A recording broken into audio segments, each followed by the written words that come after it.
Welcome everyone to our quarterly Q&A gathering here with Professor Michael Hudson, author of just so many books and contributor to so many long interviews. Michael, 3 hours plus is becoming a normal for you.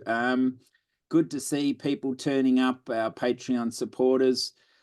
Make sure you throw your questions in the Q&A. Makes it a lot easier for me to try and juggle things, and put your hand up if you'd like to come on screen. We'd love to see you on screen. We've had a series of really in-depth discussions here with Michael's Patreon supporters, and I feel like these are some of the best discussions you do, Michael. So please give us an insight on what you're working at the moment, just to get the ball rolling. I'm still working on my book on the history of debt from the Crusades until World War I, and how it was actually the Catholic Church that brought banking into being in order to finance the wars that it was fighting against other Christians. The Crusades were mainly against other Christians, mainly Constantinople, which Rome wanted to absorb, but also against Germany, against France, the Cathars in France, and against anyone who didn't pledge fealty and pay tribute to Rome. So the problem was, once they could recruit warlords and say, I'll make you King of England if you pledge fealty to me and agree to pay Peter's pence and other income. So they had the Norman conqueror, and the same thing happened in southern Italy and Sicily. They made a warlord king, but then they found they have all these warlords willing to fight for them, and to kill the Orthodox Christians in the East, to kill the German Christians that wanted to be independent, and any Christian that wanted to preserve the original Christianity, including sanctions against interest, well, they set the Inquisition on them. So the question is, how do you arrange financing to pay for these warlords to wage armies? And so they created the 13th century schoolmen to invent a new word. Instead of usury, they called it interest. And when I was in school, it all looked like it was very plausible interest. Well, if a merchant lends money, then he can't make money on it. So he's making a loss by losing the gain. So you have to pay him for that. And if there's a late payment, well, then he wasn't able to use the money. So, it seems okay, you lend money and you go without for a given amount of time. And then you look at the actual contracts, and you find out the contracts meant the late payments begin after a month. And not only the late payment, but there's a transfer fee, international foreign exchange transfer fee.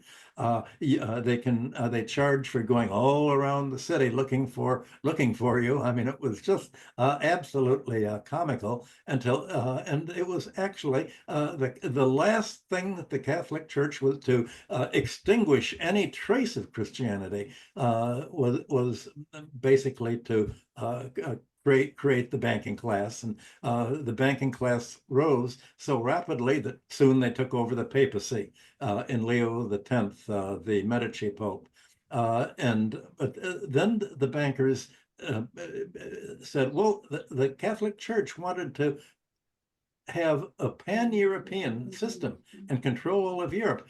We want to replace the church. We want to do what the church did. We want to be able to control all the governments by lending them money.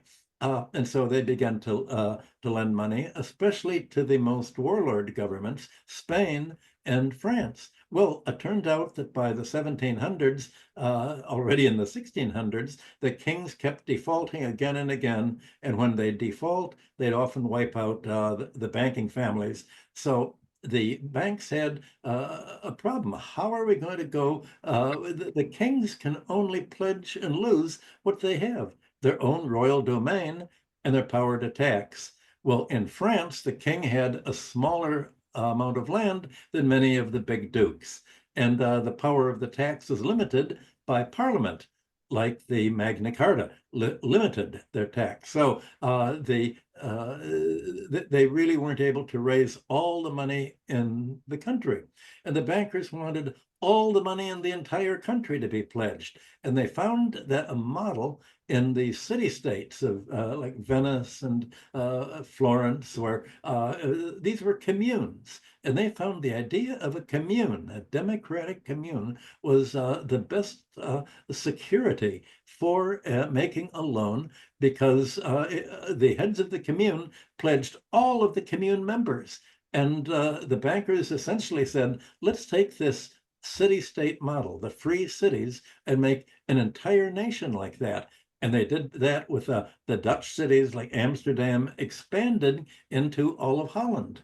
And then they took Holland and expanded that by the conquest of England in 1688, the Glorious Revolution, did the same with England. And so actually it was the banking class that pushed parliamentary democracy to, or oligarchy is, if you wish, to replace the royal kingdoms and create the modern state.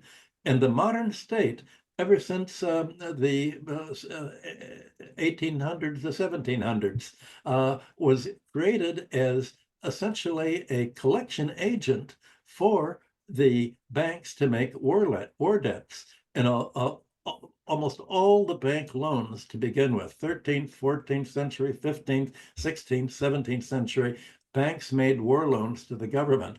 Now, strangely enough, in the 13th, the schoolmen who said, well, you need banks make money for commerce and exchange. None of the Christian theologians said, well, this is all to make war. And it's to make war on our enemies. It's to make war on other Christians, to make them all part of, a big centrally controlled Europe. And pretty soon, this is how the banking class took over most of Europe, by essentially creating what historians now call fiscal state. The state is created as a means of taxation to pay foreign debts to the bankers who will lend the money to go to war with each other. And that was a dynamic that we've had all the way until the modern time. I didn't know that. I mean, it wasn't in any of the history books, and everything that I've been reading is just absolutely amazing how, people think of feudalism as knights fighting, and you have this whole anti-Semitic group thinking, oh, it must be the Jews that brought in banking. The Jews are expelled from England and France, not because they were making loans at interest, but because they were not making loans. All the money had been taxed from them, and then the wealth had been seized. So there was, and they were competing with the Christians. The Christians wanted to charge higher money than the Jews were charging, and they didn't want any competition. That's why the Jews were expelled in the 13th century. Not exactly what you get in the history books, and even the Jewish historians have concentrated so much on looking at the Jewish families, because they're historians of Judaism, without looking at the context of the Christians and what was going on over here with the actual development of banking. So that's what I've been working on, and I'm at the final stage now, where the final after creating the fiscal state to essentially tax everybody to the extent of the foreign debt. By the late 19th century, the states began to get really democratic, like the United States.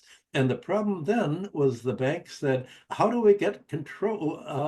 How do we take away control of the state over money and taxation, because the state wants to tax the banks and to tax us. And so they created one of the worst developments in financial history, a central bank. And that was the Federal Reserve. And that was created by J.P. Morgan and a group of people who said, we've got to take control of the money supply, control of credit, control of government regulation out of the hands of Washington and give it to the bankers. So they created the Federal Reserve Board, Federal Reserve districts, especially New York City, Chicago with the mercantile exchange, Boston, Philadelphia, San Francisco with the gold, and essentially that ever since 1913, when the Federal Reserve was created, you've had the banks controlling monetary policy, and as a result, interest rates and even fiscal policy taking power away from the Treasury. And the financial sector has essentially backed a libertarian kind of idea, taking power away from the state. And if the government doesn't regulate plan the economy, then Wall Street plans it, the financial sector plans it. So that's the big picture. I'm just going to turn off the heat now for you. Adjust that. Okay, well, I can only think of about 30 questions out of that little summary. Thanks, Michael. But what came to me was how similar your critique of the church system was to the process of devolution from classical economics to neoliberal economics. It seems like a similar sort of trend you're unveiling there in the religious space. Yep. Yes. Okay, so we've got Katerina, a new participant here on our quarterly Q&A call. So Katerina, do you want to unmute and put your camera on? Come and ask a question of Michael.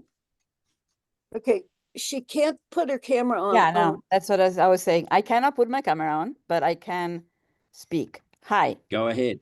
My name is Caterina Strambio.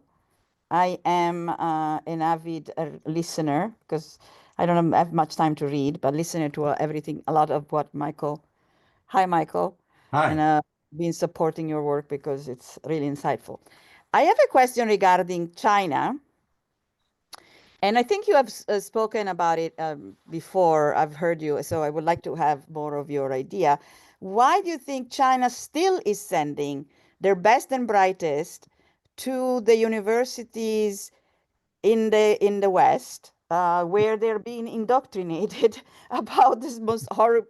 I mean, they're basically not being taught anything except, they're being based. The whole point is to create this professional managerial class that manages the status quo, and not even in a very competent manner. And instead of not sending them and actually this like, why are they still trusting the West as being a source of information? I think their way, obviously, of doing things is so much better. I mean, they have lifted 800 million people out of poverty, and we're not even. Yeah. Okay. That's just what my students were asking and complaining about. They say that the students that are trained in the United States get preference in hiring over themselves, who've gone to the School of Marxist Studies in Beijing, PKU, and they complain about it. This is bizarre, and I think the reason is that the attempt to somehow create a mixed economy and avoid the Stalinist kind of central planning all started with Milton Friedman from the University of Chicago going to Shanghai. And there's a tension that's been building up for the last 15 years between the Shanghai Free Enterprise School and the Beijing Communist Party group. But the Communist Party has not studied classical economics. They haven't really studied Marx's volume 2 and 3, particularly. They don't understand how there was a counter-revolution in the 20th century against classical economics, and mostly against classical value and price and rent theory. The whole aim of classical economics was to define isolate economic rent is the excess of market price over income. And Adam Smith, John Stuart Mill, Marx, the whole 19th century was fought. How do we free economies from the overhead of, number one, a hereditary landlord class, getting land rent? The landlord, John Stuart Mill said, makes money in his sleep. Do we really want that? The rent should be the actual tax base. Monopoly rent. The monopolies in Britain and Europe were created already beginning in the 14th century by bankers who would help kings raise the money to pay their war debts by organizing foreign trade monopolies. Kings were not able to tax their countries, levy taxes beyond the ability of Parliament to agree on. But the one thing that kings could do would be to tax foreign trade. And so they established all sorts of excise taxes, not only the monopolies for trade with countries like for England, the Russia trade, the South Sea Company, all of the East-West companies, and also trade within countries, monopoly for beer trade, for instance. Well, the classical economists wanted to get rid of everything that was owners' property rights that owners would make in their sleep that were just a burden. They wanted to get rid of all income that was not a payment for actually paying a productive service. Well, that's what classical economics was all about. When they said a free market, they meant a market free from economic rent. Well, then you had the anti-classical reaction saying there's no such thing as economic rent.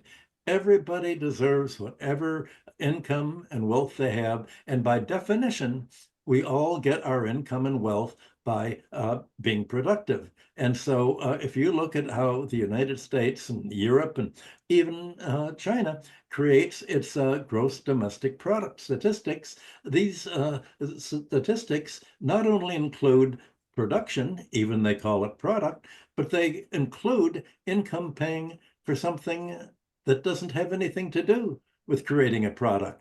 The increasing land rent and the housing rent to pay for to cover the cost of housing in a house. There's market price goes up and up as the economy becomes richer and people can afford to pay more for the house and to borrow more from it, or just pay from what they've got.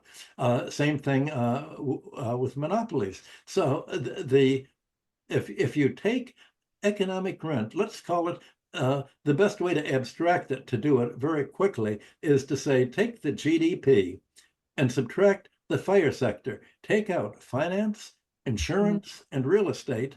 And here's the GDP going up. Here's FIRE going up. You find that really the GDP after taking out rent, which isn't a payment for a product, it's a transfer function. It's a payment from one person to another, and it doesn't really grow.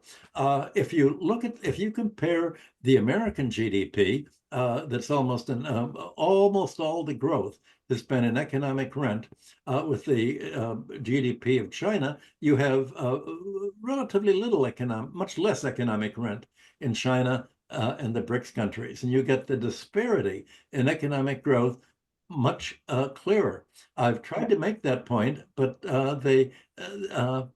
in order to understand that, they would have had to read Marx's Volume 3. And this has not been the most popular kind of lecture that I've given in China, and my American colleagues have come over and said the same thing. If you look at Volume 3 of Capital, which is very largely about finance, banking, interest charges, and rent, you find that Marx said there are two kinds of income. There's production income, and there's circulation, the sphere of circulation. The sphere of circulation is basically economic rent and overhead, finance overhead, debt overhead, rent overhead for land rent, monopoly rent. I've had great difficulty making this clear to them, and because they don't understand why China, their own economy, is so much more successful than the United States, they still had an idea that the American economy that got so rich in the old-fashioned ways when it was industrializing, somehow is the same economy that America has today, where the students are sent to America to learn this anti-classical, rent-free, value-free kind of economic thought, and it's very bewildering. Yeah, Xi Jinping Xi Jinping just announced that they will try to have more Marxism in their analysis. So hopefully this will change. Thank you so much.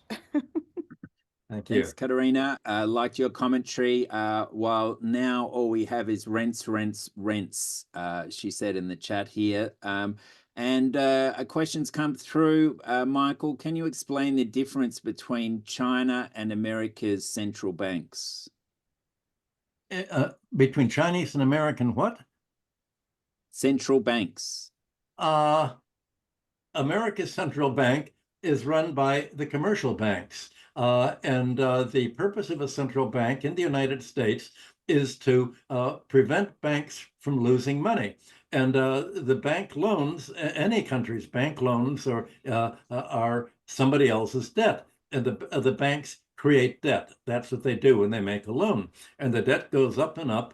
And the central bank's role is to preserve the ability of commercial banks to make the economy more and more highly indebted. And also to play the role as an anti-labor class war. The idea of central banks, since Paul Volcker has said, the role of the central bank is to prevent labor's wages from rising. Inflation, Volcker said, and he was my boss's boss at Chase Manhattan for many years, is to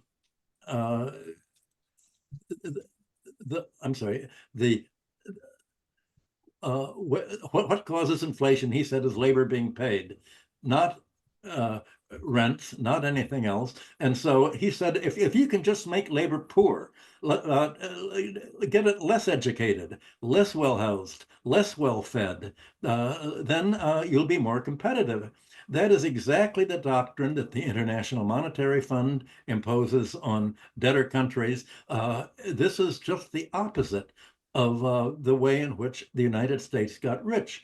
The United States got the American School of American Economists in the late 19th century was centered on what they called the economy of high wages. And they said the way in which we're going to make America's industrial economy more competitive so that we can undersell pauper labor is by high wage labor that is well-fed. We're going to have public education free to raise its educational levels. We're going to provide health care. We're going to provide basic needs. And if the government provides these by imposing tariffs that protect in American industry, then employers will not have to pay the costs for education. Well, all of this was overthrown when classical economics is overthrown. So today you have labor having to earn enough money to pay the student debts at $50,000 a year in college to pay for their education. Yeah, and they have to pay for the health care instead of that being public. So 17% of America's GDP is healthcare. Yesterday's Financial Times had Martin Wolf say, what does it mean when you say America's GDP is growing when 17% goes to healthcare, but America has lifespan has been falling. Europe and all the G7 countries, lifespan going up. America, it's going down. And yet it pays more money for healthcare. This is empty GDP. Is this really what you mean by GDP? Well, that's part of the whole problem. You'd think that would be applied, and it seems so obvious that nobody in the 19th century expected that industrial capitalism was going to make a U-turn and the old feudal interests would fight back. the landlords would fight back, the landed aristocracy, the banks would fight back to keep their interest business going. And the central banks have reflected that anti-classical economics. So whenever you have wages going up and employment going up, the central bank will raise the interest rates as if somehow this makes a difference. And you have other countries, for instance, you have Russia having the same problem. Look at Russia's balance of payments right now.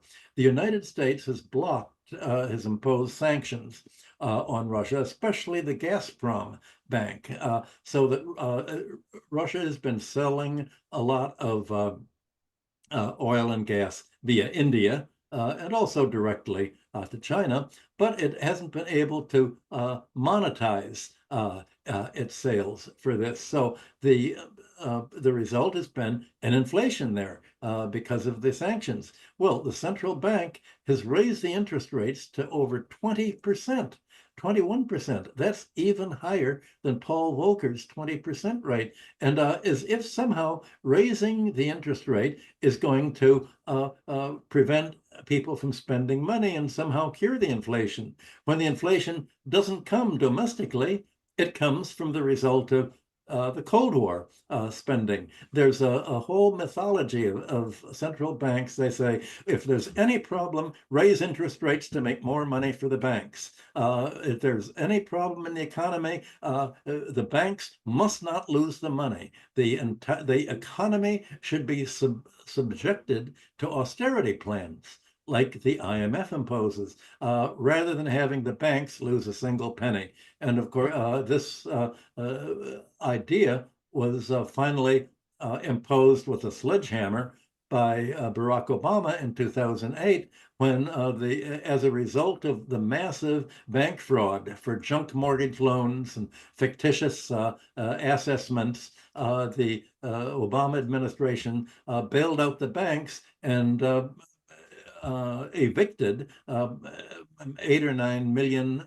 homeowners because they couldn't pay the fictitiously large, corrupt junk mortgages to essentially reverse the whole rise in homeownership in the United States since 2008 has fallen by 10 percentage points as America is being turned back into a landlord economy instead of a homeowner's economy. The whole idea of rising into the middle class by owning your own home has been essentially reversed.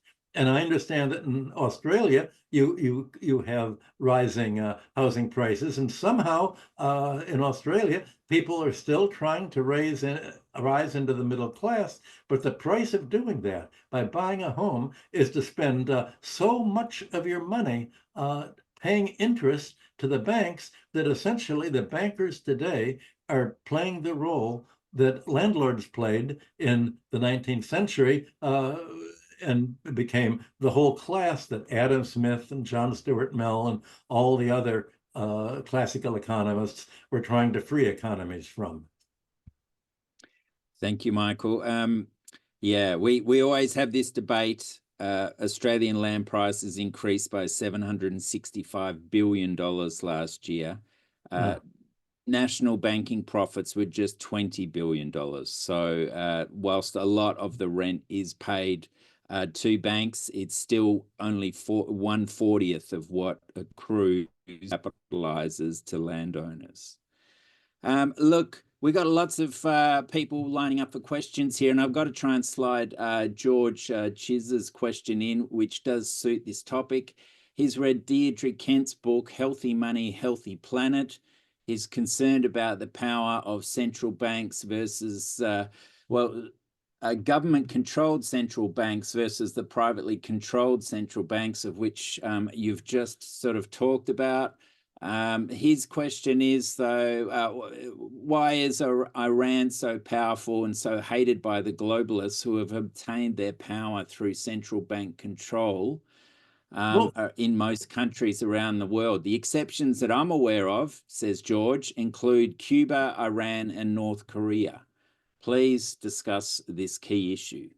Well, in the West, the central banks control the government, not the government controls central banks. That's the whole idea of a central bank, to take control of money, of credit. And if you control the credit system, you decide who gets the credit and for what. And commercial banks lend credit to buy property already in place. About 80% of bank loans in the English-speaking countries are for real estate. The rest can be against stocks and bonds already issued. So this is essentially, this simply is charging, raising prices for assets and financial securities that are already in existence. Cuba and centrally China have kept banking and the money supply as a public utility instead of privatizing it. In the West, banking and money creation, credit creation has been privatized. Banks create it, and they do not create it to fund industrial development. They don't create it to increase prosperity. They create it to make financial gains at the cost of the rest of the economy. In a government-controlled banking system, in theory, in principle, they make loans for what projects the government say are in the national interest, usually tangible capital formation, infrastructure construction, basic social needs, social welfare, education, healthcare, communications, transportation. All of these things are funded by the central bank, including real estate. And obviously they can go overboard on real estate, but that's because they haven't understood that some sectors, such as real estate, have a difference between making a profit and making a product and simply creating economic rent and the price of land, as we've been describing. So I think the most important factor in China's growth is that it hasn't adopted the American system of letting central planning be done by the commercial banking system, but by the government, and that is trying to do the best that it can to increase tangible economic growth, industrial product, rising living standards, and effective wage rates, and a altogether better economy.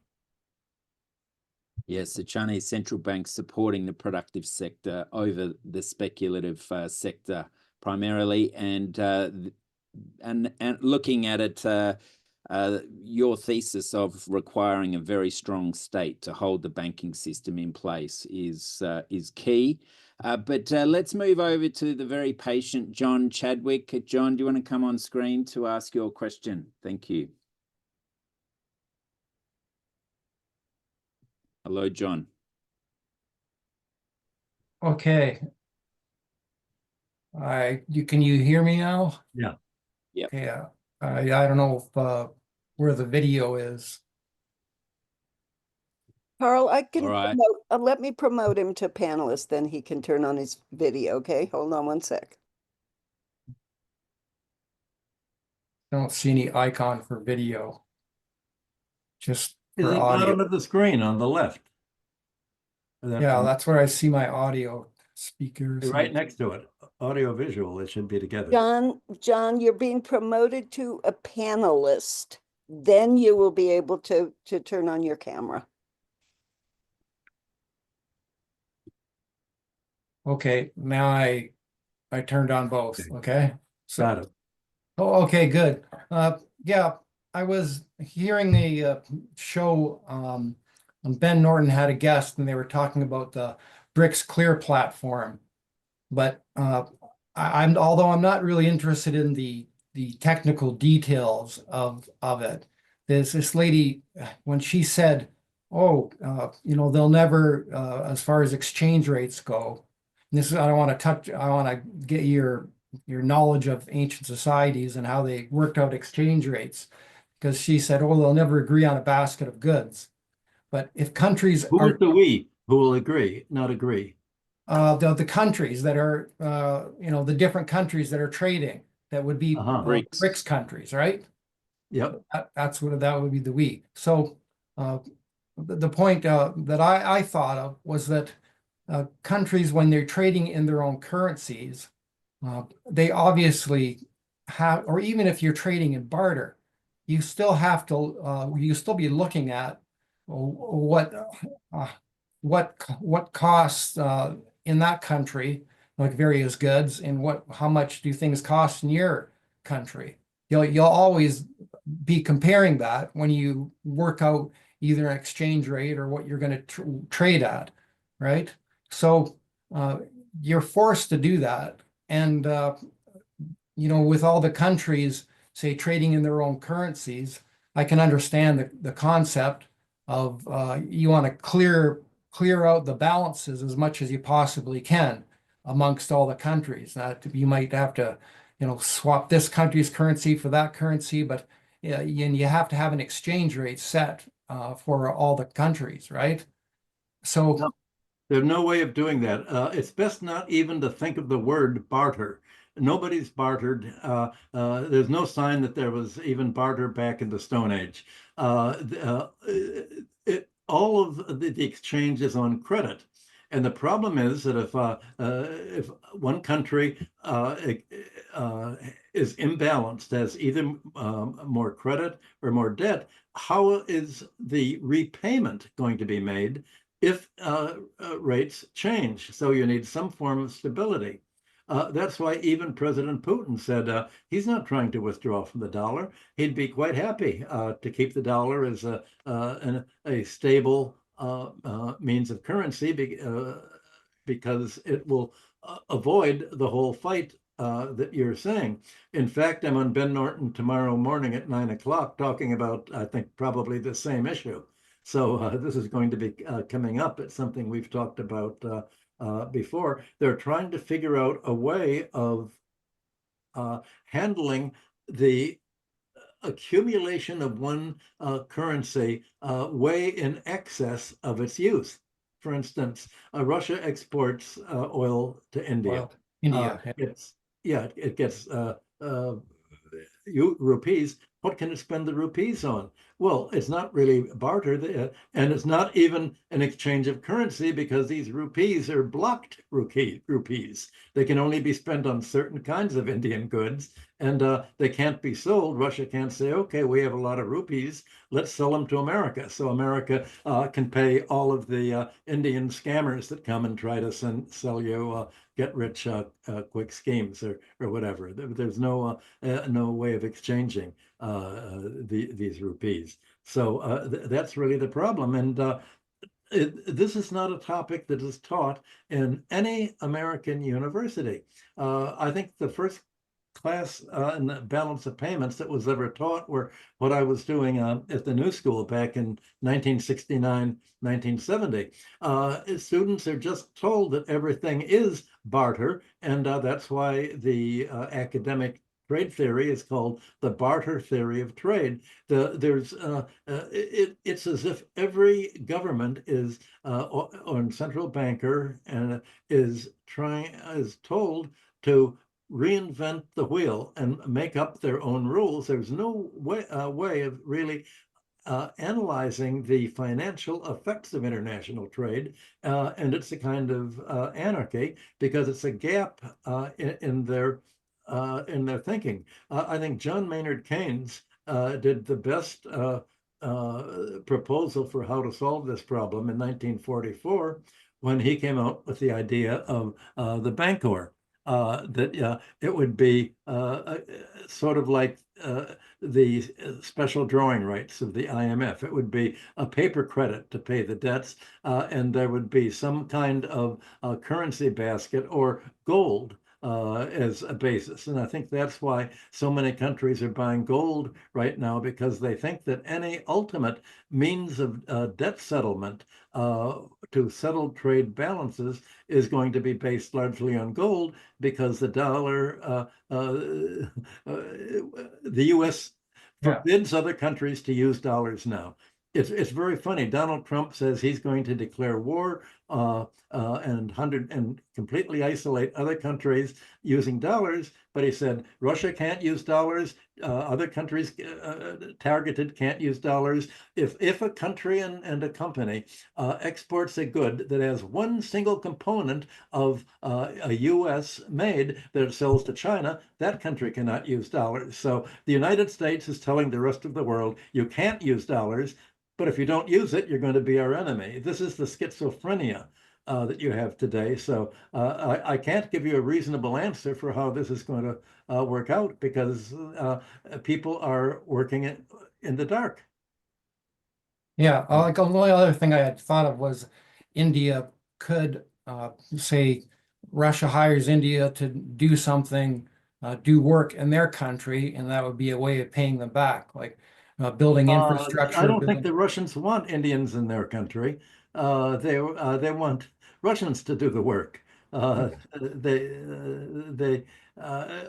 does India have that it's willing to sell Russia or to build for Russia?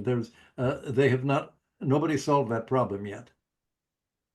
Right, but is it possible that a third country that maybe India exports more to, and they could balance it via That's the reasonable thing to do. But as I said, India blocks the rubles. It'll say, okay, I mean, it's rupees.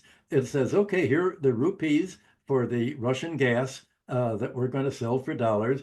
But you can only spend these rupees for certain things. You can't sell them to a third country. So you can't have a multilateral solution. They're blocking it off. Okay, we better keep okay. moving. Thanks, John. A lot of questions piling Thanks. up here. And we've got another new participant, Michaelis, coming through. Are you coming on screen? Here he is. Hi, can you hear me? Yes. Hi, Professor Hudson.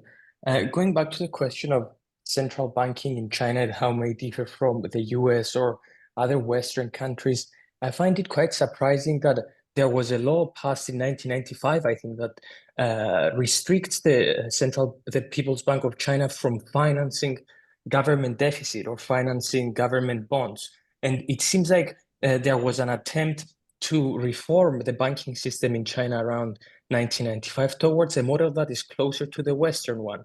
And historically, if I understand correctly, the main means of financing development in China has been nevertheless, even though from government-controlled banks, it has been interest-bearing created deposits, which inevitably sets up a situation where debt and interest automatically outtakes the original input of money, because if you have a bank which creates money in the form of deposits with interest attached, even if it is a government-owned bank, you still have in aggregate debt and interest outgrowing them or being more than the money input. So why did and this is setting up probably a situation where you have unpayable debt from moment zero. So my question is, why do you think China has followed this model, and does this model of banking trace back to the time you are writing your book about the Middle Ages, like the time where the Crusades were financed? Was it that when the bank started creating money in the form of bank deposits instead of other forms of financing? Well, I can't explain why they're doing, because I think you made a very good point. It doesn't seem to make sense on the surface. I'm not in touch with the Chinese right now because I've stopped flying airplanes to China because of COVID, and my whole team in Hong Kong got long COVID.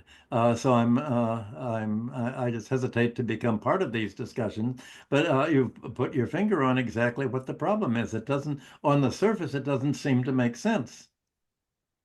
So I can't explain why somebody does that doesn't make sense to me.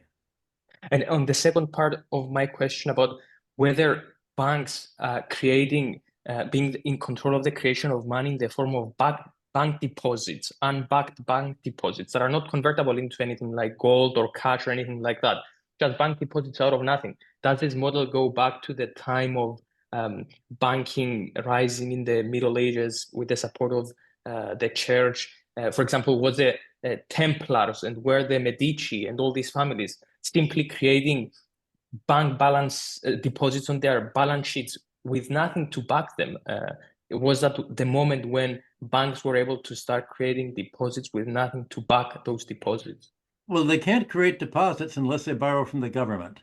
And that's the case. That's what central banks do ultimately, except the central bank is independent from the government. In China, what would happen if the China wants banks to be able to lend, for instance, to real estate developers, it will lend the money to the banks to lend out. It's sort of like Dennis Kucinich's 100% reserve plan. It's as if the banks are like savings banks, with the government being the largest depositor.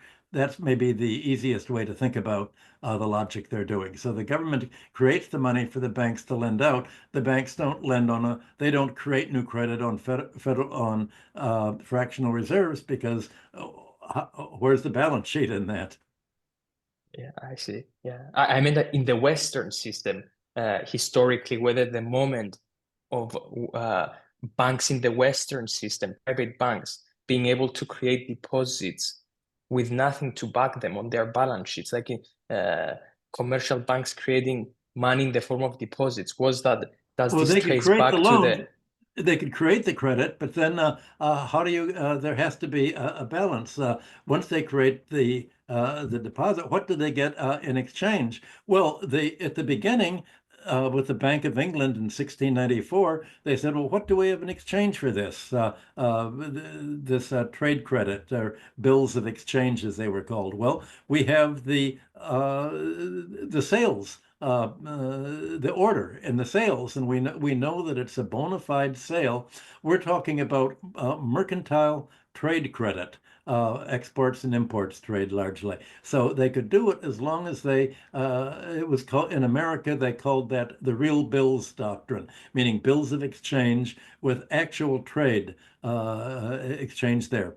Harder to do that if you're talking about making a loan to create a long-term capital investment. Or something like that. So you've had an evolution beyond what the Bank of England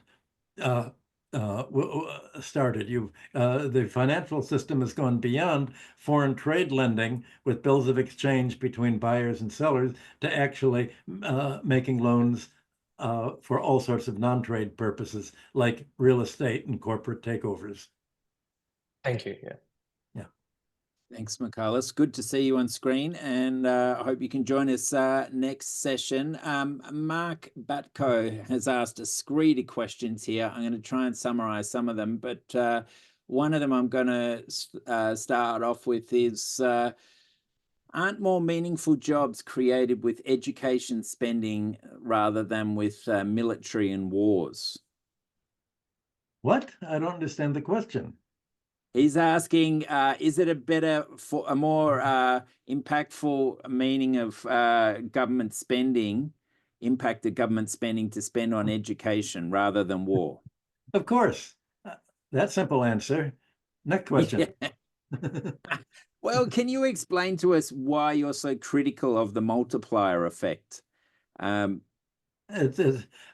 was it's all based on the bank reserve requirement principle. And if the economy worked like the financial system of the banks, it would work. But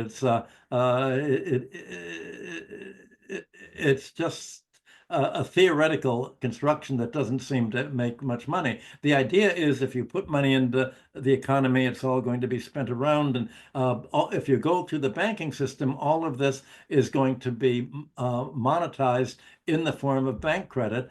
And the result is that somehow you're going to financialize the whole economy. I think the economy works much better when it's not financialized and finance doesn't sort of take over and fund everything by debt. The multiplier is based on loading the economy more and more highly with debt until it all collapses. That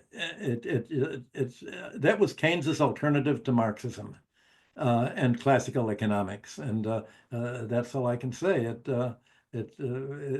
I can't explain something that doesn't make any sense to me. Yep. That's why you have all the MMT people and the others, we call them ourselves post-Keynesians. In other words, we don't talk that way anymore. None of us can understand, why that would possibly be helpful. Thanks for clarifying that. Mark continues, has the US squandered 10.4 trillion on unwinnable, illegal, and immoral wars since 2001? What about the wars? We spent it. Has America squandered 10.4 trillion on wars since 2001? Yes. So I mean, has it spent that much on wars? Squandered. Well, I guess you could say that, let's just say spent destructively instead of productively.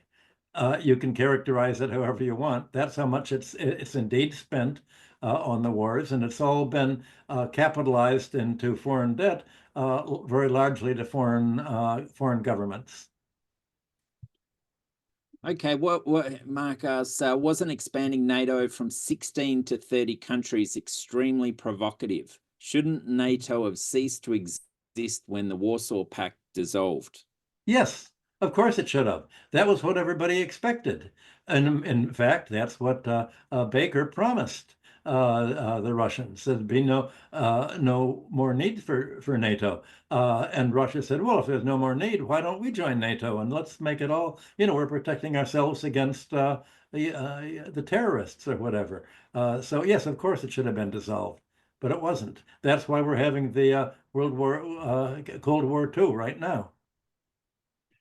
What did the Nigerian-born head of the World Trade Organization mean when he said, when we call China, we get airports. When we call Germany and the US, we get lectures? Well, the Germans are still pretty didactic, and you give a lecture if you don't want to answer the question, and you want to confuse the issue. And the Germans themselves are so confused that if you're confused, you want to give a lecture. That's why there's so many professors in the world. All right, let's bring Flo up onto the screen. Flo, come on in. Hi there. I kind of want to just keep going on what you were talking about a bit with Keynes and Marx and the concept of economic rent. Because as you were talking about that, I keep coming back to just what seems to be a sticking point in these different kind of groups, which is the Marx's labor theory of value. And I'm curious how how do you fit that into a concept of economic rent, and how do you think it should fit in? Because, if the definition of economic rent is market price in excess of income. The theory of value, the focus really wasn't on labor. It was on isolating economic rent. And if you can define value as the basic cost of production, then how do you explain when prices are higher than the cost of production? That's the difference is economic rent. Marx devoted most of volume 2 of Capital about that, and much of volume 3 about that. So, but he spent, most people think of Marx as volume 1. And he said, well, when you're talking about the labor theory of value, what expense of labor are you talking about? Are you talking about what the industrialist pays for the workforce, or what the industrial capitalist sells the product of labor for? Now, that may sound like economic rent at first glance, because after all, isn't buying something and selling it for a higher price, isn't that economic rent? And Marx said, no, it's not. Profits are not like economic rent. The rent recipient does not earn the rent. They get it in their sleep. Rent is something that goes up without the owner of the property doing any active, productive function. However, the industrialist, the capitalist, plays a productive function because when he hires labor, he organizes the whole business. He organizes a supply chain for labor. He arranges the bank financing if he needs it. He puts together a whole marketing system. So before he actually employs labor to produce the commodities, he already has a whole marketing plan so that he can sell the products of labor to somebody else. And in that sense, Marx said, the capitalist is playing a productive role. And at some point, when there's a socialist government, the socialist is going to do just exactly what the industrial capitalist does. He tries to organize markets in a way that cuts prices and cuts all the unnecessary costs of production, the faux frais of production, as Marx said. So the role of the capitalist is to essentially lead a social revolution that got rid of the landlord class as a class, got rid of the monopolies that simply increased the cost of living and doing business, and hence the cost of labor to the capitalist. So the capitalist and capitalism itself played a productive, forward-moving role to free economies from economic rent. That's what classical economics and the whole 19th century takeoff of industrial capitalism in Britain, the United States, Germany was all about. Right. Yeah, I think, yeah, that's starting to make sense. Sometimes I feel like there's a reductive kind of interpretation of the labor theory of value that assumes that there is, a direct connection between the market price of something and the productive input that was in it. But you're saying that Marx didn't hold that view, but he didn't consider industrial profits.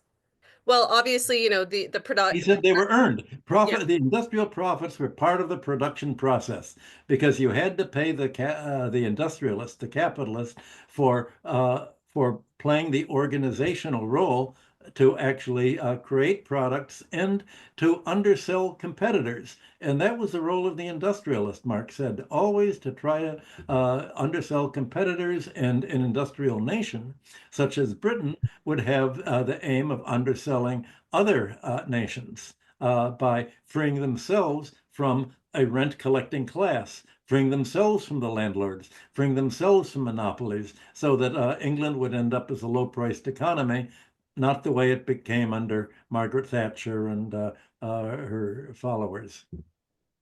Cool. Thanks, Michael. Thanks, Flo. Good one.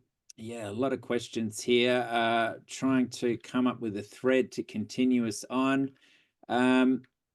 Vladimir Petrenko, welcome to our Patreon Q&A. Haven't heard from you before, but good to hear from you. Here's a question about economic euphemisms. As a person who studied little in economics, he has troubles understanding what they're talking about when they mean potential GDP. Who gets to define this level? Capitalists? When they say that inflation is out of control, they say that real GDP growth is higher than GDP potential. Yet it seems that they define GDP potential as a level where inflation starts to rise. The circular definition. When they talk about real GDP, most GDP is not real. So the very words they're using, the vocabulary is absolutely confusing and worthless. When they say potential, what they mean, they make a regression equation. They say, let's chart GDP over time. Let's make a curve, just forecast it based on if it grows at the average rate, here's what it's going to be. They think the potential is simply by inertia. This is an excuse for not thinking. It doesn't make any sense. It's fictitious because, well, the potential, if you project the past, let's say everything grows in an S curve like that. If you project the beginning of the S curve and say, oh, look, it's going up and up, the potential is unlimited, and it actually turns down, then you look pretty silly and there's a crash. So anyone who uses a vocabulary like that, is steering the economy into into a crash. And it probably means you're talking to economists, which is not really who you want to spend much time talking to. Very good. He also asks, how do budget deficits influence inflation? Is a balanced budget another anti-labor euphemism? When is it appropriate to keep budgets balanced? A balanced budget means that the government will not spend money into the economy to help it grow. That means that a balanced budget means if the economy is going to grow, if you're going to produce more, you have to borrow from the banks. A balanced budget says, we don't want the government to create money to help you. We want to drive you into the hands of the banks, so the banks will make more and more money, and so you will have to pay more and more of your income to the banks until you go bankrupt, and then the bank gets your property. That's what a balanced budget means. Stephanie Kelton, my former department chairman at UMKC, has written very extensively on this.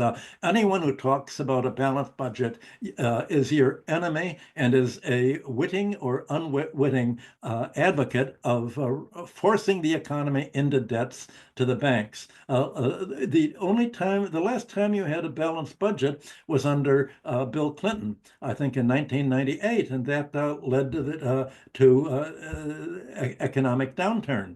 A balanced budget means you suck the money out of the economy, out of people's income, out of corporate income, out of government income, and you give it to the banks. Okay, Murphy asks, how do we put together an accurate, meaningful alternative to GDP that separates out economic rent from productive value, etc., in a way that stands cynical scrutiny? Can it be broken down by a layman using real-world data so it's credible, can't be dismissed by neoclassicals? Yes, on my website, I have an article where I've done some of that, and I'm trying to put together a team who's going to be redoing this. As I say, the very rough approximation is taking the fire sector, finance, insurance, and real estate out of the GDP, and ideally, you would have to take the monopolies out of GDP also, and that way you get the real product. The GDP is not really about product at all. The rent recipients pretend to be productive. They pretend that you actually need the landlords to provide the service of collecting your rent. They pretend that the monopolist is providing a service by organizing your rent.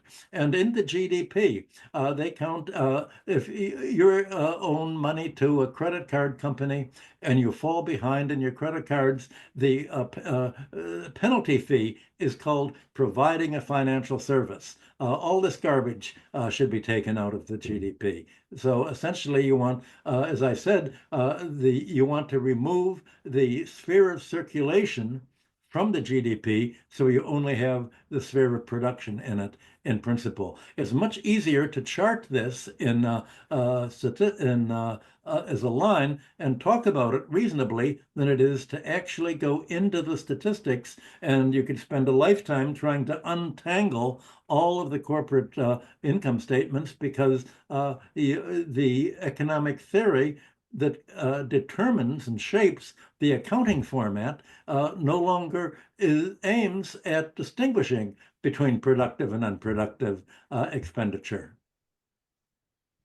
Very good. Mark Bacco is back again. He asks, if you subtract the fire sector from GDP, how much does the GDP shrivel?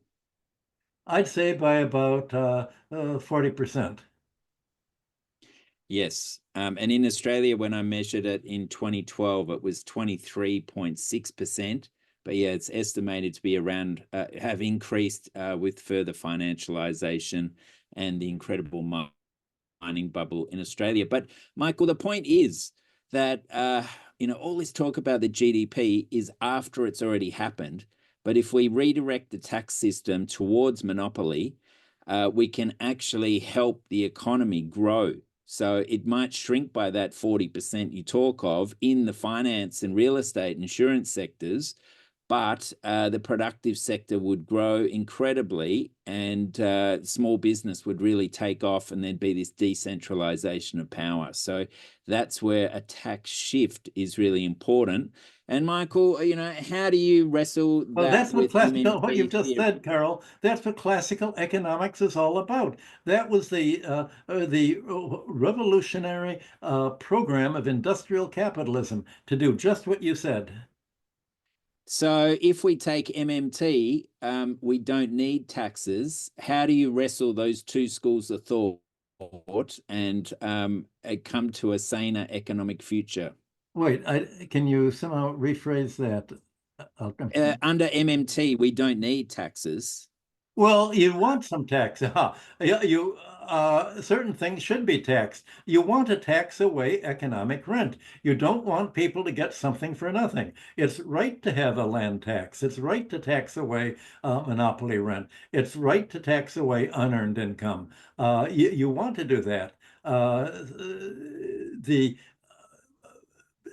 But under the perversion of MMT, the Dick Cheney and Donald Trump GDP is saying idea of MMT is, well, we can cut taxes for the parasitic sector, cut taxes for the high income sector, mainly the finance and real estate sector, and we'll just create the money. So you see, we can do that. That's bad MMT, and not the question is, who are you going to benefit? Whose taxes are you going to cut by MMT?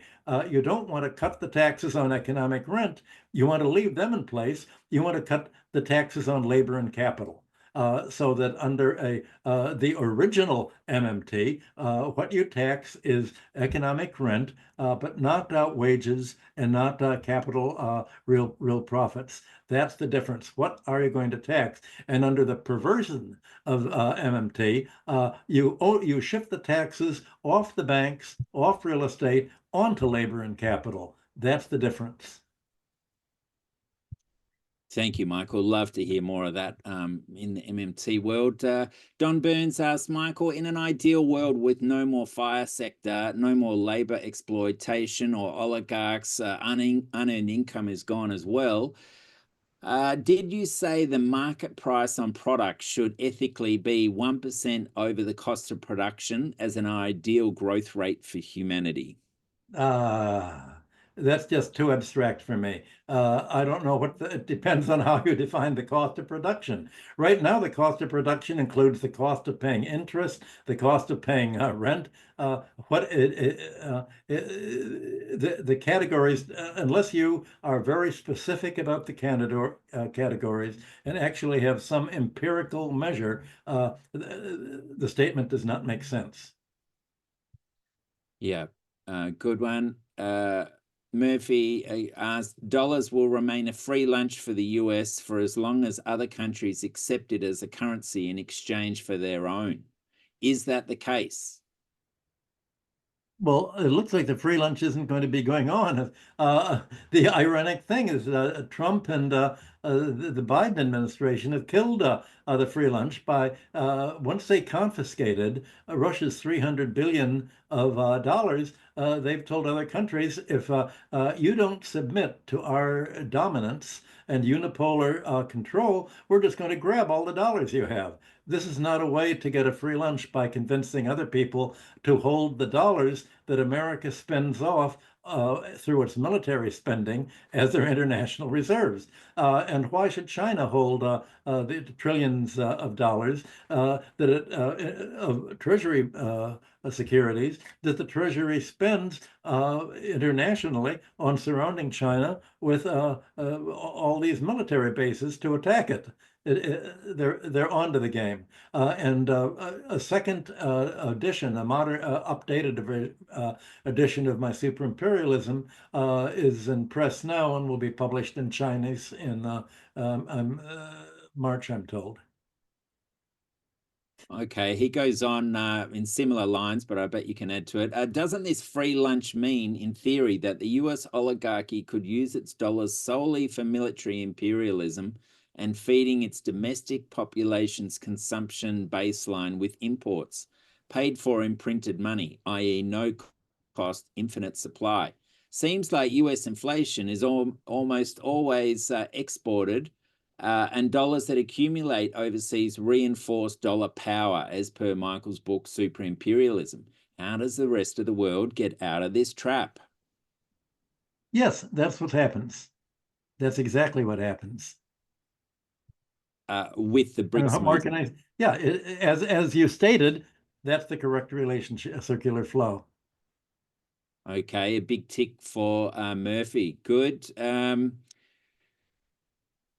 Mark Batko says China learned and didn't steal. China has marvelous metro stations all over China with trains often running at 120 to 200 miles per hour. We have homeless people leaning on pillars. China transformed science fiction into science fact.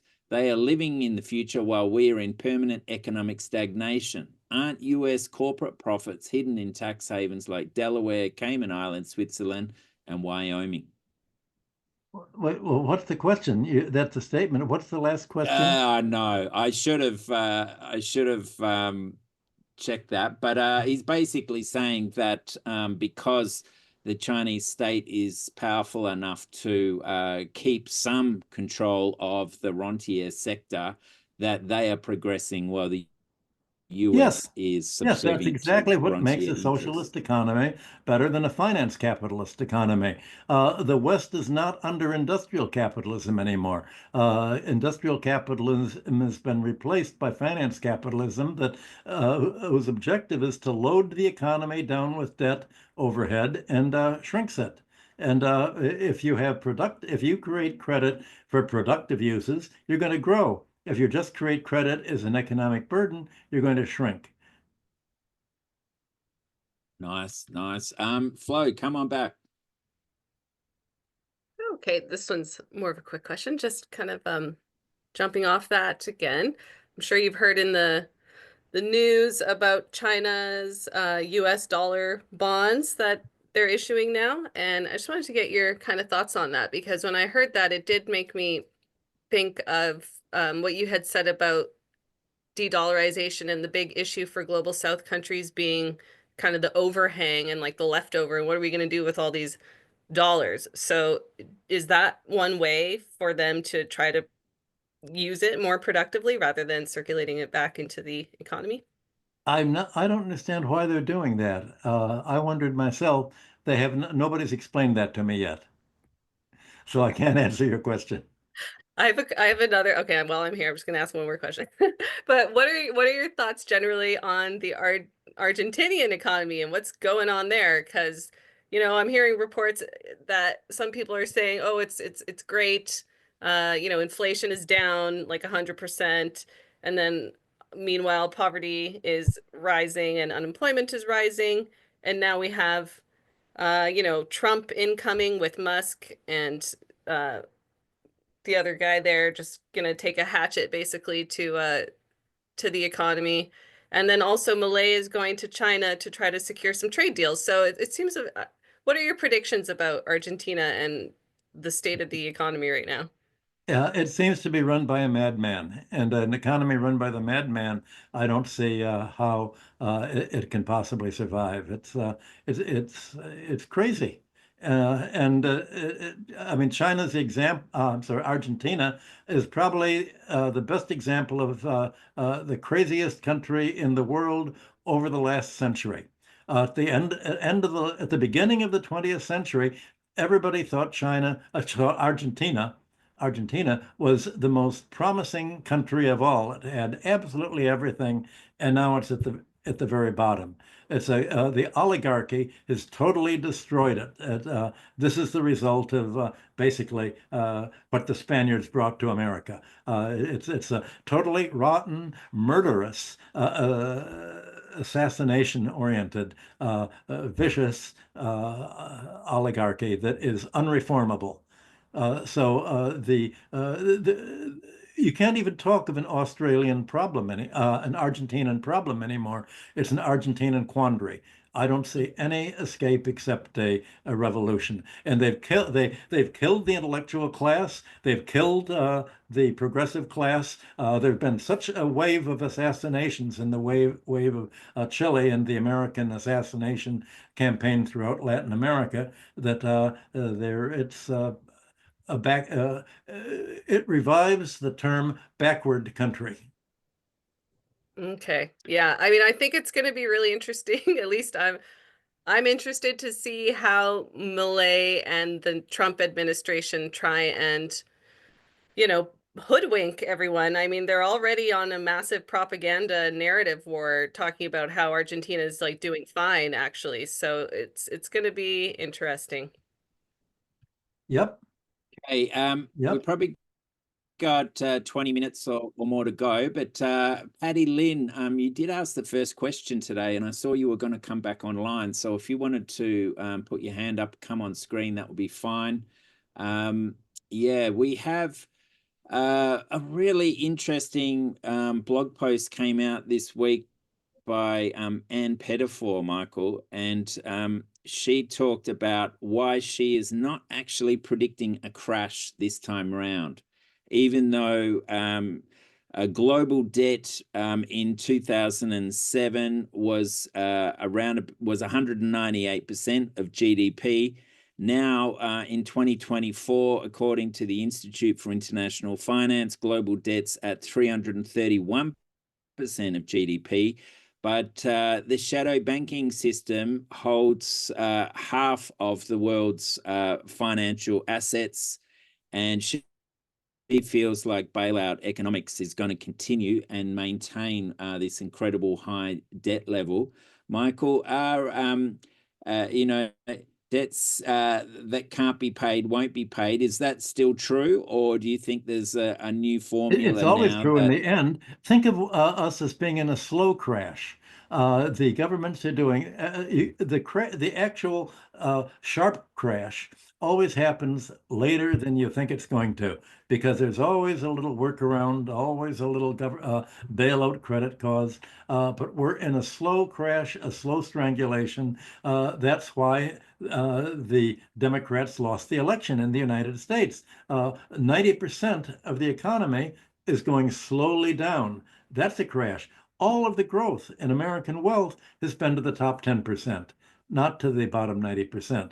That's a crash. That's a slow crash. We're having a polarization, and it's as if it'll just stretch and then snap. You never know exactly when the snap is going to occur, but it always occurs, and there's no way of paying the existing debt overhead except by a massive foreclosure.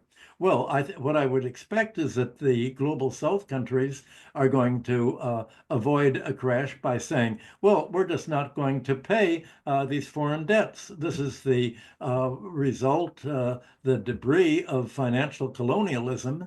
And now that essentially there's a war, economic war between the G7 countries and the global majority, we're going your way, you go your way. And that may crash the banking system, but the economy needn't collapse and the banks go. In fact, unless there's a bank collapse, the economy is going to shrink and shrink and shrink. So a financial crash is what enables the economy, the real economy, to resume its growth.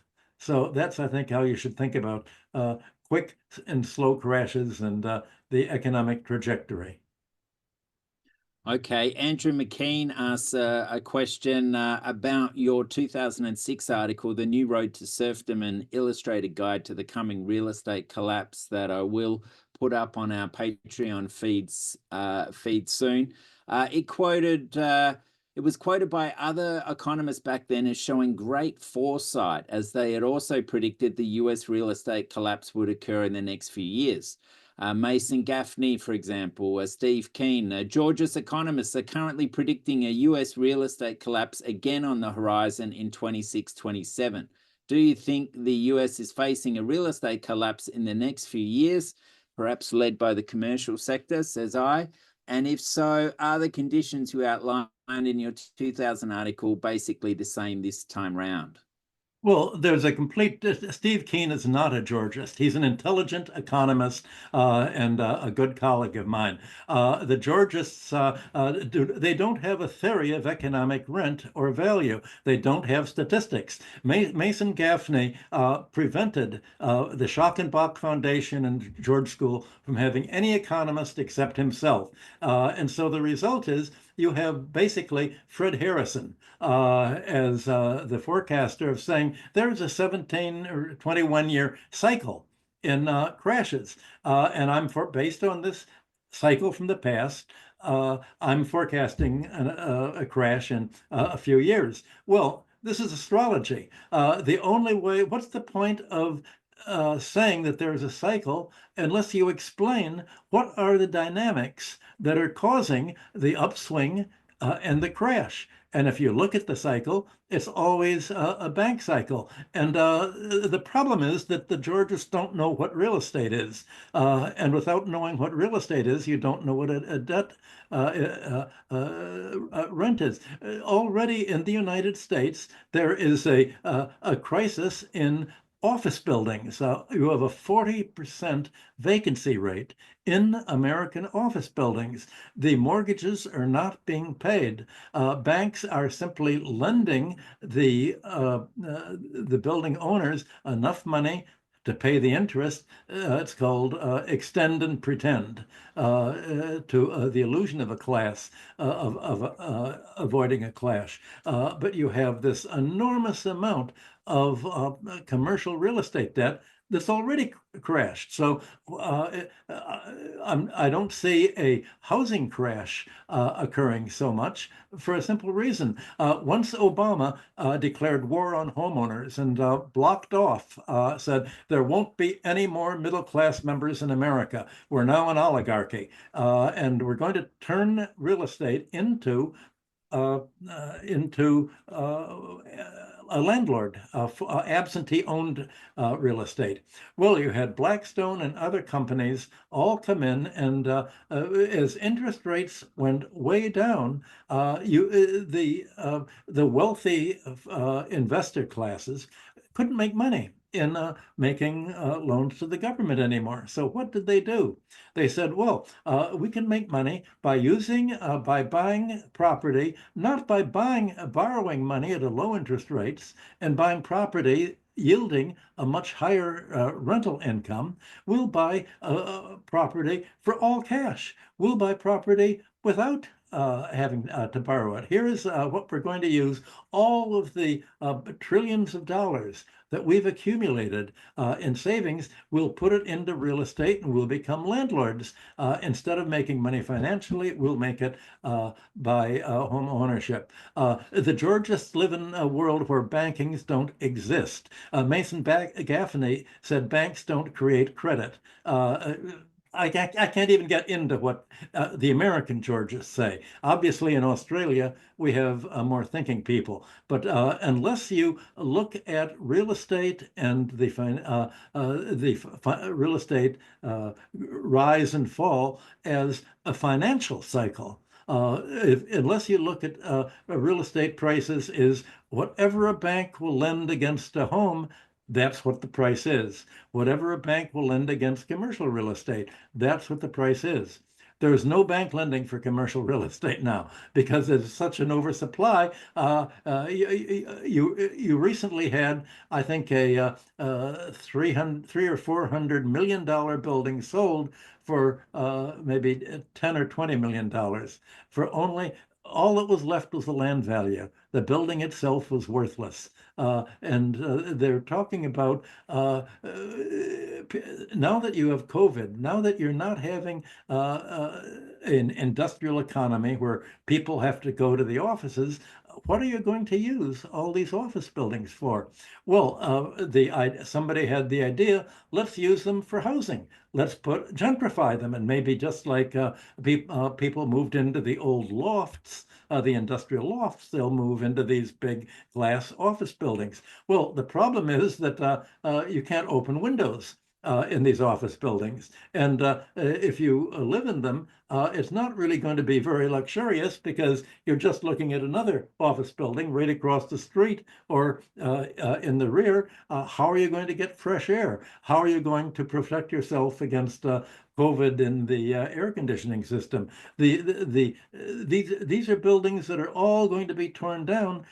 So they're going to be torn down for the land value, less the cost of demolition of these buildings. And if you're going to use the Wall Street area or other big office building areas, Midtown, and turn them into residential areas, you're going to have to build entirely new buildings with an entirely new architectural design. So you're already in a crash for office buildings, and the home ownership is no longer as debt leveraged as it was in 2008 because it's just the opposite,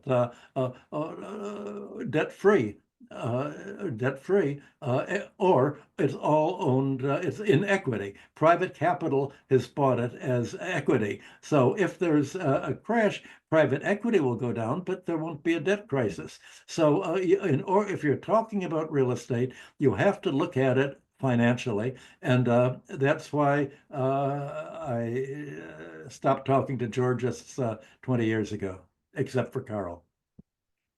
Yeah, who does point out that banking profits are 1/40th of land price increases in the last year in Australia, where we do have decent data.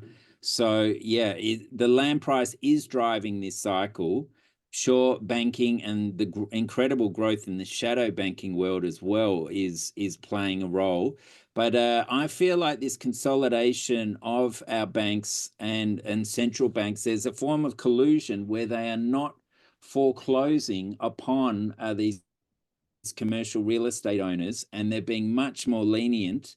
And from that, it's perhaps this slow crash you're talking about.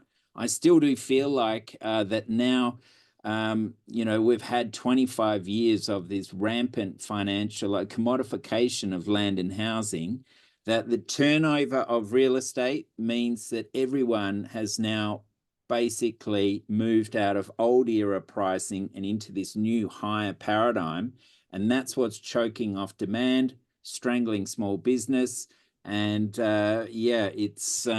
it's a fascinating state of play. So I would love to see you try and write something up again, like that New Road to Neo-Serfdom article from Harper's. So why don't we try and see if we can get Michelle up, who's been doing some work in the background here. Michelle, have I got to promote you as a panelist?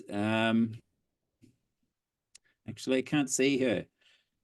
So yeah, all right, Michaela, so I'll let you on, but we need to ask a few more other questions. So make it brief. You want to come online? Thank you. Just a quick follow-up on this discussion around the banks actually creating credit and how that may tie in with some of the arguments about MMT. The argument usually is that there is this revulsion against the government creating money, the central bank creating money. But my understanding is that when private banks extend credit, they're basically creating financing. The convention is that they are intermediating savings and loanable funds, but from a lot of the works of like Michael Kumov, who I think Professor Hudson, you have also published with, they've shown that when a bank creates a loan, it is basically creating a deposit on the liability side and an asset of the loan on the other side. And my question is, if we have this system of private banks who are basically creating new money when they extend loans, and when the loan is repaid, it's basically just wiping out the loan contract, it's not going back to any depositors, how can you get a crash or an insolvency out of a system where there is not really any intermediation? It's just creating more financing wherever loans. It seems like the problem is only in the aggregate, not in the intermediation stage of savers and debtors. I'm just wondering, when you have this system, how can you get insolvency or something like that? That's the whole point. 60 years ago, when I was in graduate school, we had to learn the loanable funds theory. And the problem is that most orthodox economics don't understand that banks create credit. They think banks are savings banks. And a savings bank can't create credit. A savings bank can lend out the saving that it has. But if you go to a commercial bank, you know the explanation, the banker doesn't say, let me see if I have enough money in the bank to lend you. They write out a deposit into your checking account, and you give them an IOU, a mortgage, a signed mortgage. The bank then will sell the mortgage to Fannie Mae or a government mortgage agency, and they'll get the money that they've just lent back from Fannie Mae that gets the money from the government to simply create the credit.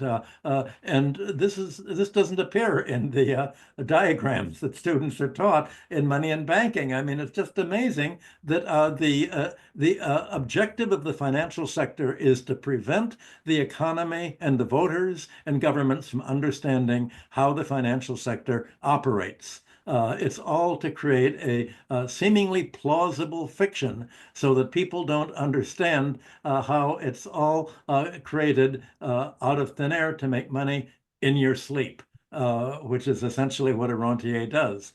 Just like a landlord creates money in the sleep, the banker at interest, collecting interest, does it in the sleep. So you've described the problem correctly. Thank you.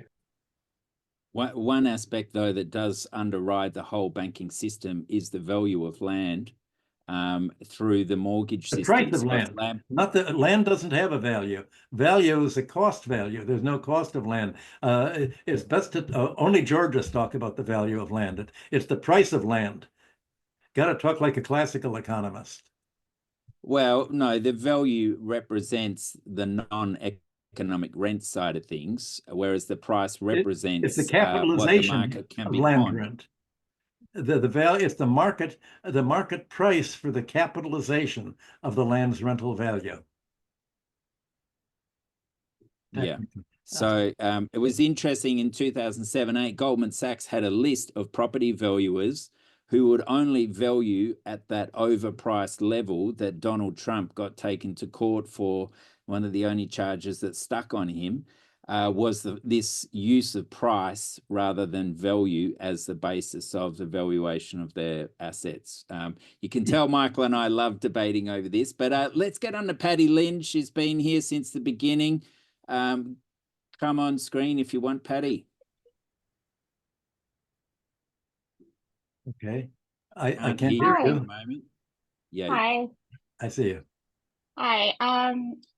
Yeah, thank you. It's my first time. Yeah, I just had a question about the two different methods of GDP. I know Ben Norton mentioned that when you compare China to US, even though US has more GDP with one method with the exchange rate and the other, but China has more with the purchasing power GDP. And I understand it theoretically, but I can't wrap my head around why they would be different. Like, is it inflation, or why would exchange rate be different than purchase power? It's the composition of GDP. Much of the GDP in the West, the G7, is not really a product at all. As I said, it's whatever income anybody makes is counted as GDP, and most income is made in the finance, insurance, and real estate sector. China does not have a privatized financial sector or privatized real estate or an insurance sector of any dimension of the US size. So the Chinese economy focuses on actual production, on real production, on product, not on the capitalization of rent, as if collecting rent as a landlord is a product, and charging interest is part of the product. So it's the composition right now, not the format in which the GDP is done. I'm trying to convince the BRICS countries to adopt a different accounting format for that. But right now, just the composition of GDP is different. They don't have so much waste and financial waste in China as they do in America, to make a long story short. Okay. I think I got that. Yes, that makes sense. Cool. Thank you. Thanks, Patty. Jeff Sand asks, everyone here can see evidence of the collapse of the Western economic order. It's quite obvious that Western imperialism is on the ropes. My question to you is, what are the top 5 things that we citizens should be demanding from the state to dismantle the power and influence of the oligarchy and put the US on a people-centric path?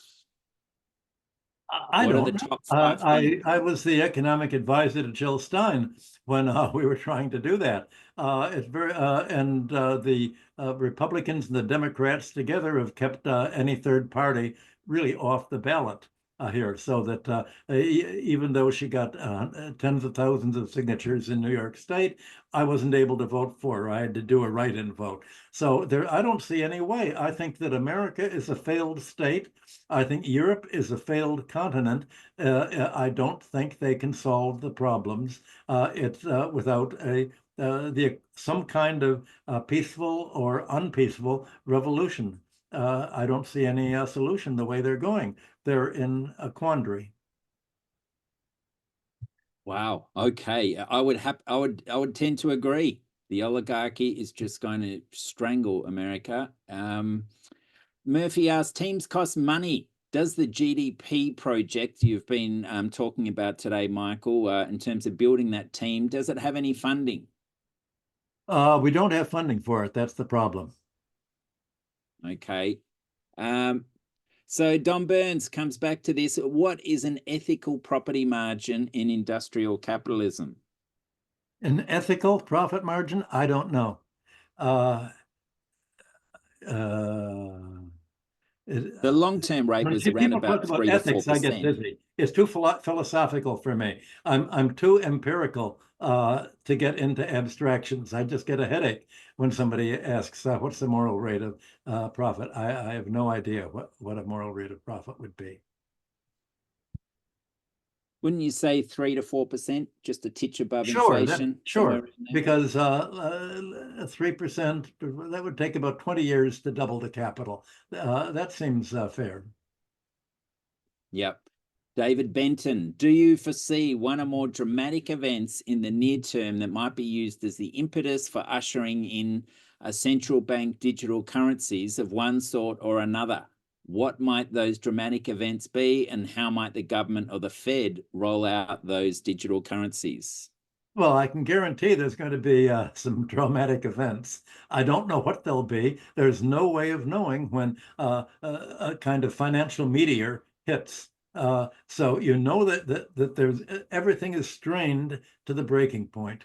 You don't know where the aneurysm is going to be. You don't know where the breaking point is going to be, but you know that it's so strained that there will be a break in the chain of payment somewhere. It could be military, and it looks like certainly there are military problems. Nobody has any idea what Donald Trump is going to do, and I can't make any forecast about that. Any forecast I would make would be wrong.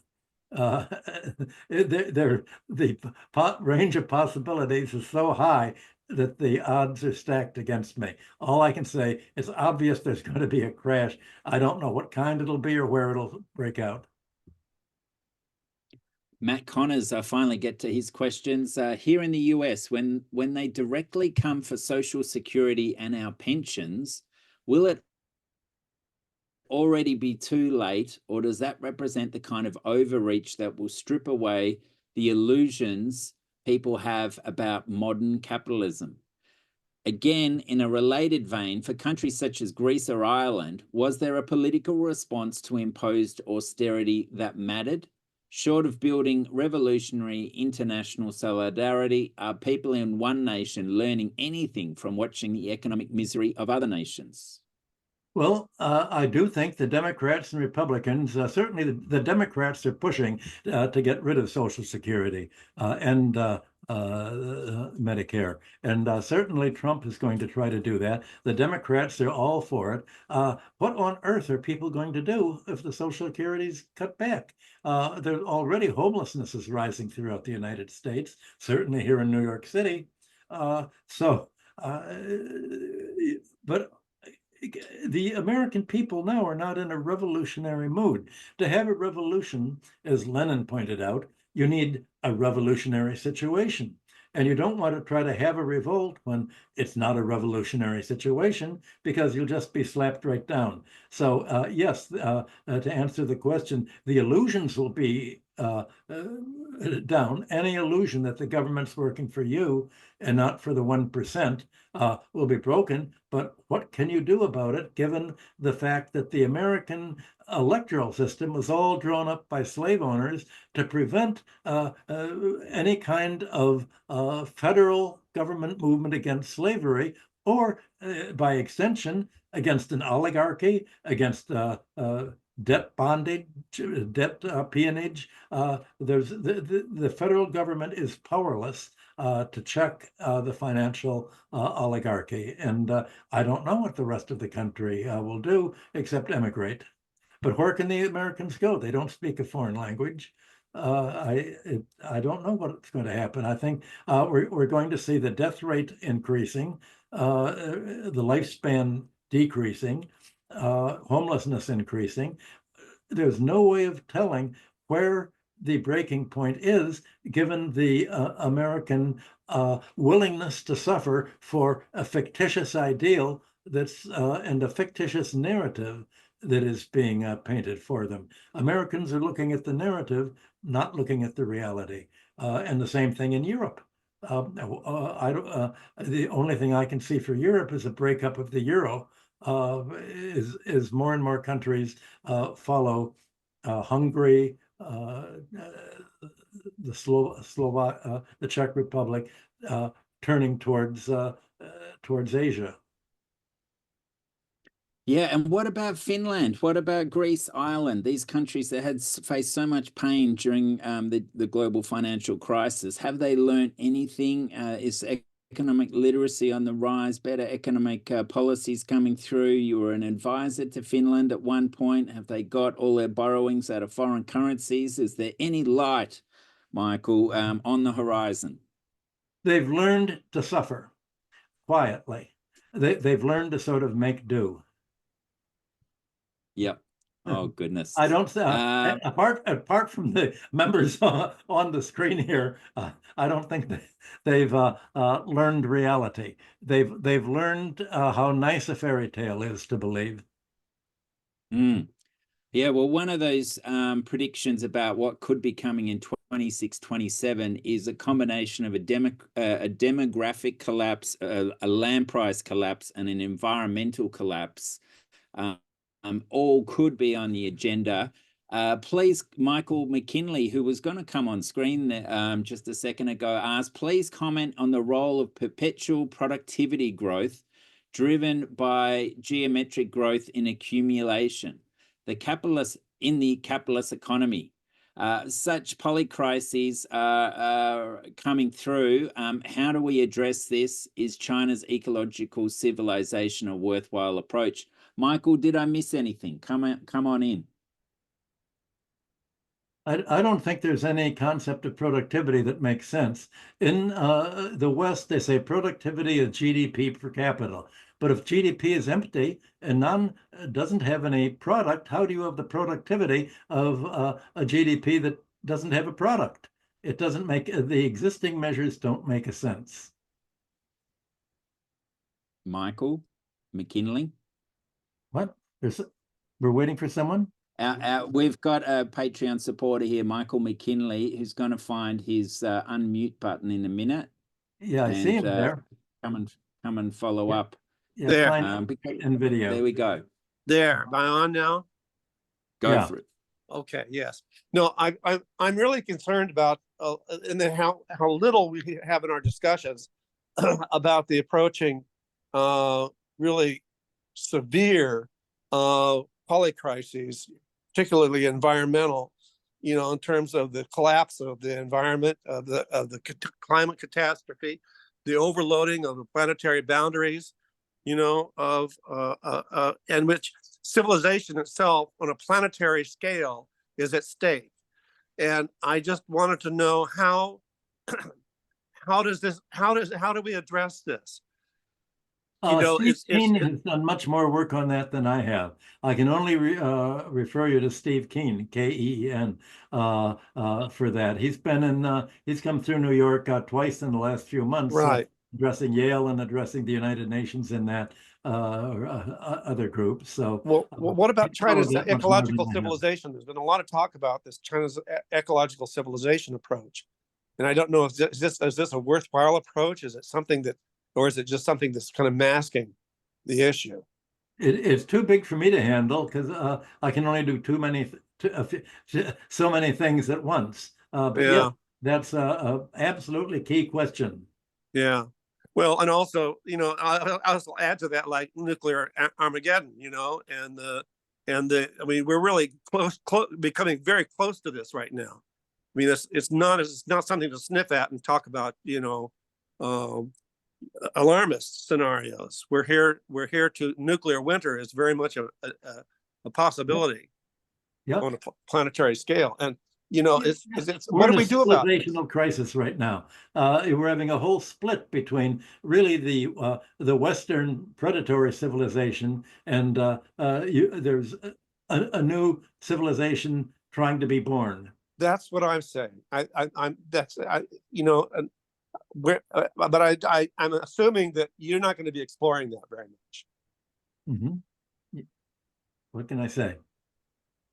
It's telling, though, isn't it, that dictatorships such as in China are responding more effectively to environmental concerns, to financial pressures than so-called democracies in the West. Right. Yeah, I don't think the democracy is a helpful term. A democracy, look at who America says, we have a model for democracy. It's the Ukrainian Nazis. The model of democracy is ISIS in Syria. It's Zionism. Democracy means pro-US and a willingness to kill everybody who doesn't believe what you believe. A democracy is hatred. What the word you should use is oligarchy. We're an oligarchy. You don't want democracy because that's Nazism. And you need, certainly, China is not a dictatorship. It's a socialist country, and you need a strong enough government to protect you from an oligarchy, to protect you from the Nazis, and to protect you from the democracy, Ukrainian style.